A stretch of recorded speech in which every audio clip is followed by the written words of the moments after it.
Good morning, my lovelies, and welcome to a very bright, a very sunny, slightly breezy, but not too shabby weather-wise, Sunday morning. I hope you're all well. Well, what a beautiful autumnal morning it's turned out to be. The sun's shining, the leaves are changing colour, and it's looking like an absolutely fabulous autumnal morning, and I'm loving it. So, this morning, me and glamorous assistant, my daughter Gemma, we are off on our way to Planters Garden Centre to do the open air country fair, to see what lovely goodies they've got up there.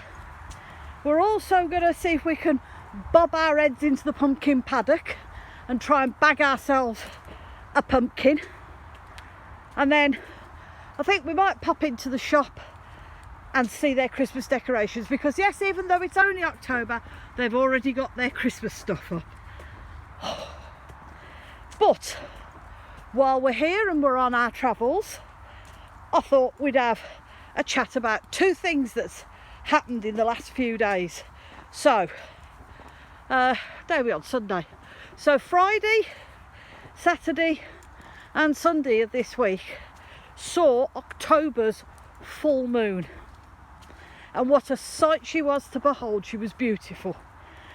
She was so bright, it like somebody had put a 100-watt bulb in her and lit her up.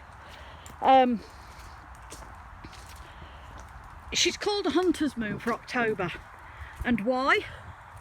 Because this is all down to the Native Americans, the indigenous people of America, who named all the moons, usually after or occurring an event that happened in the calendar.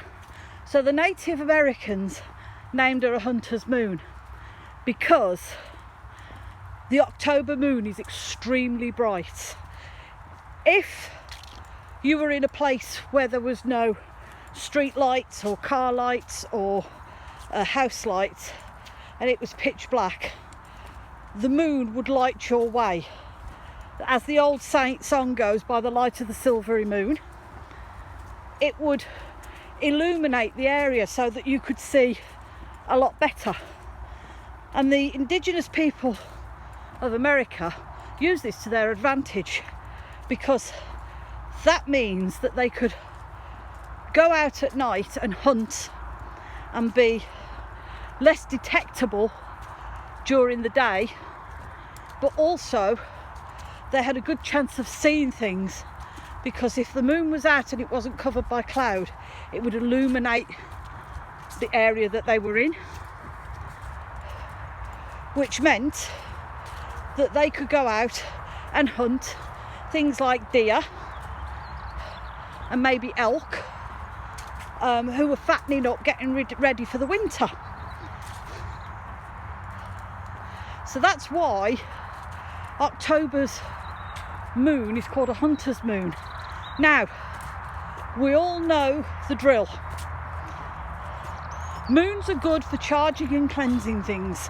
So, gather whatever crystals you are working with,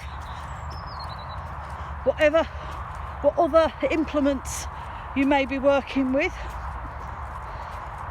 Either place them in a jar or clear plastic bag, just so that they don't get wet and they get ruined, and place them out and leave them all night outside for the moon to work her magic. If you haven't got anywhere that you could put them out, like an outside space, put them on your windowsill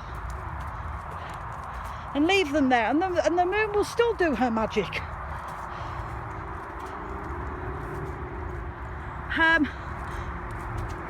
If it's a cloudy night on a full moon, you can still put it out, even though you can't see the moon because of the clouds.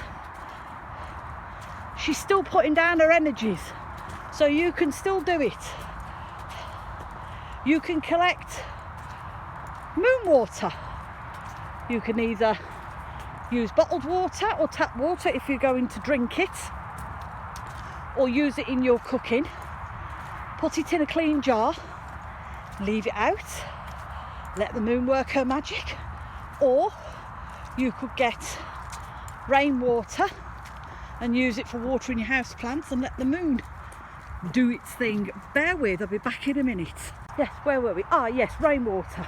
Rainwater is great for watering indoor plants. So if you collected rainwater, pop it in a jar, and then you can water, let the moon do her magic again, and you can water your indoor plants with it. But yeah, it's also good for setting intentions as well. So any intentions, wishes, whatever you want, you can do it by the light of the moon.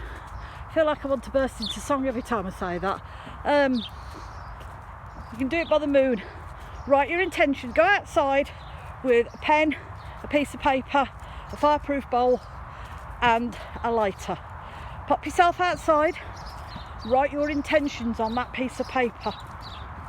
Fold the paper towards you because you are asking, so you need it to come to you. Put it in a fireproof bowl and set fire to it. Make sure you're safe, remember, fire safety first. Once it's gone out and it's cool enough to handle, you can either bury it in the garden or you can let the wind take it. Let the wind take it up to the moon so she can hear you. And it's also good for charging ourselves, believe it or not. You know, if you've got a clear, dry night, wrap yourself up warm, go and sit outside, somewhere safe, and just bask in the sun, in the moon for an hour or so, and let the moon revitalise you with its energies. The other thing I wanted to talk to you about was clocks. Last night in the UK, the clocks went back, which now means that it's going to be dark by 4:30, 4 o'clock time. It also means that for a few weeks it will be lighter in the mornings, but then after that it will be dark. It'll be dark earlier of a night and it'll be dark quite late in the mornings. So last night I took myself off to bed, done what I got to do, had a wiggle, jumped into bed, lovely, about 11 o'clock time. Woke up at 12:30. I thought I'd been to sleep for hours. I hadn't, an hour and a half. I thought, it's a very long night. Nodded off back to sleep. Woke up again at 2 o'clock and thought, do you know what, this night's the longest night of my life.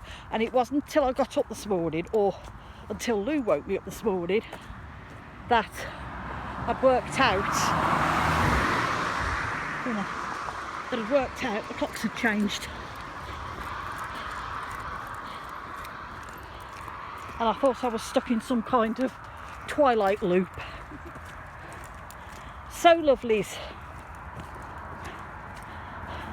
enjoy this beautiful day.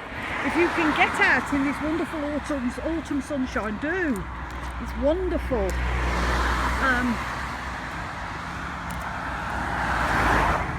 Have an absolutely fabulous Sunday.